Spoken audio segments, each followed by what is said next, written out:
Hello, hello. Okay, today we are going to do a two-piece in the hoop bib. Something like this. I know it's hard to see. There we go. It's gonna be something like this. This is the 5x7. So let's get started. First thing you're gonna want to do is get all your materials together. I have my WSS hooped in the hoop. You're going to need 4 pieces of fabric, 2 for the top and 2 for the bottom. And then instead of using batting or fleece or something in between, I'm just going to use extra pieces of flannel in there. So I have those.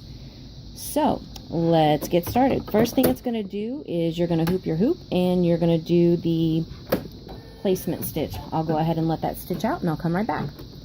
Okay, next step, you're going to add your batting, your extra piece of fleece, whatever you choose to use is up to you. You're going to put that down over your placement stitch, and then you're going to put your piece of fabric. You want your fabric to be pretty side up.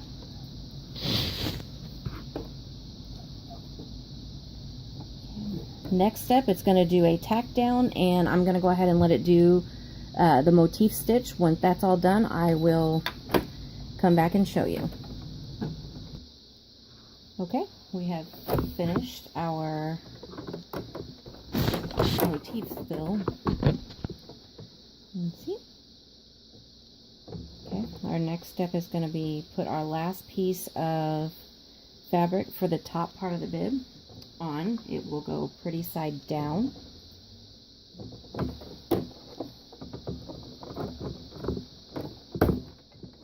Once you get that on there, you're going to go ahead and let it stitch out the final stitch. Once that's all done, I'll come back and show you. Okay, this one is all done.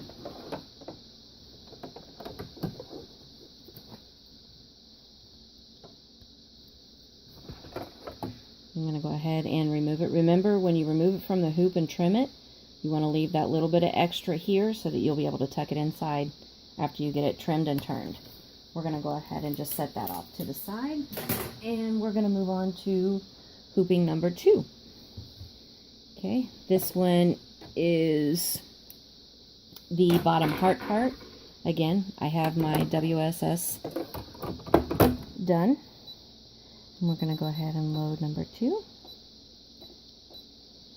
First thing it's going to do is a placement stitch. I'll do that and be right back.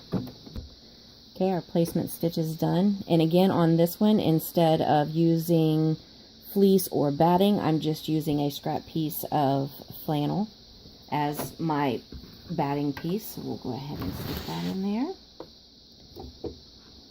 And you want to put your first piece of fabric on this one pretty side up.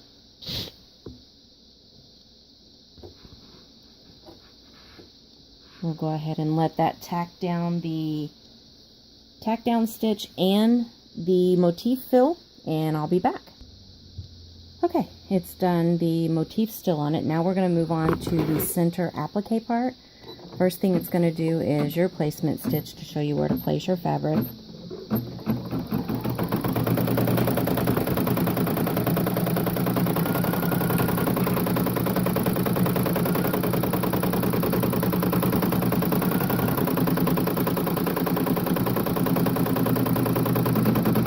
When that's done, I'm going to place my fabric right over the center.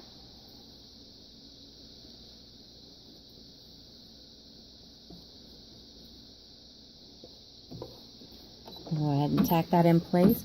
Once that's done, I'll come back and show you. Okay, I'm going to pull the hoop off. Don't unhoop anything. You want to go ahead and trim around your heart. I'll do that and be right back. Okay, now that we have all that trimmed, the next step it's going to do is a satin stitch all the way around the edge of the heart.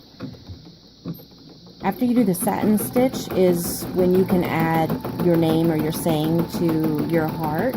Make sure that if you're going to do that, you do it before you put on your final outline stitch. I'll go ahead and let this finish the satin stitch. I'll be right back. Okay, now that it's done the satin stitch around your heart, it's going to do a satin stitch to cover up all these crazy stitchings around the edge. We'll go ahead and let that do that, and I'll come back. Okay, it has finished the satin stitch around the heart. The last step is to add your final piece of fabric, and this will go pretty side down. Sorry, I keep bumping the camera. Okay, it's going to go ahead and tack that in place. I'll go ahead and let that happen. I'll be back. Okay, now that it is done stitching, come out of there.